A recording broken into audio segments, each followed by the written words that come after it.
Brought to you by TechnoSpark 20 series smartphones. I'm superhuman. कौन जीतेगा बाड़मेर की जंग?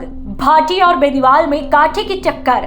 बेनीवाल पड़ेंगे क्या भाटी पर भारी? जी हाँ, 4 जून का सभी को इंतजार है और ऐसे में बाड़मेर हॉट सीट पर सबकी निगाहें भी टिकी है। कई जानकार ग्राउंड रिपोर्टर और सट्टा बाजार भी अपना आकलन दे रहा है। ऐसे में सट्टा बाजार का ताजा अपडेट भी आ चुका है।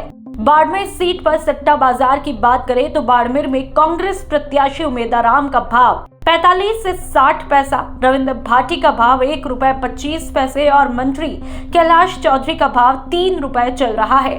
तो वहीं दूसरी तरफ 5वें चरण के मतदान के बाद अब फलौदी सट्टा बाजार के मुताबिक बीजेपी की सीटों में कुछ बढ़ोतरी होती हुई दिखाई दे रही है। जहां पर पहले बीजेपी को 292 से 296 सीटें मिलने का अनुमान लगाया जा रहा था, जो कि अब 5वें चरण की वोटिंग के बाद 304 से 306 सीटों पर आ चुका है।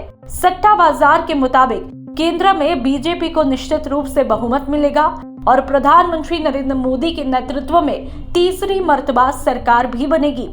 फलौदी सट्टा बाजार के मुताबिक बिहार, महाराष्ट्र आदि राज्यों में गठबंधन की कमजोर स्थिति को देखते हुए एनडीए की सीटों में भी कमी आने की संभावना है।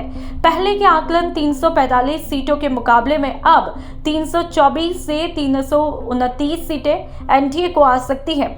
तीसरे दौर के मतदान संपन्न होने के बाद कांग्रेस की स्थिति में सुधार भी बताया गया, जहां पर कांग्रेस को पहले 52 से 57 सीटें आ रही थी, लेकिन 5वें दौर के मतदान के बाद सट्टा बाजार 60 से 62 सीटें आने की संभावना जाहिर कर रहा है। तो वहीं सट्टा बाजार के मुताबिक हरियाणा, महाराष्ट्र, राजस्थान, बिहार में बीजेपी को नुकसान हो रहा है।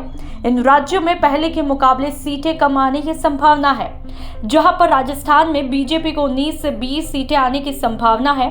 इसी तरह हरियाणा में 5 सीटें दोनों पार्टियों को मिलने की संभावना है। महाराष्ट्र में शिवसेना बीजेपी गठबंधन को नुकसान होने की जानकारी मिली है। इस बार पहले के मुकाबले महाराष्ट्र में 10 सीटों में कमी का संकेत आ रहा है। ब्यूरो रिपोर्ट, राजस्थान तक।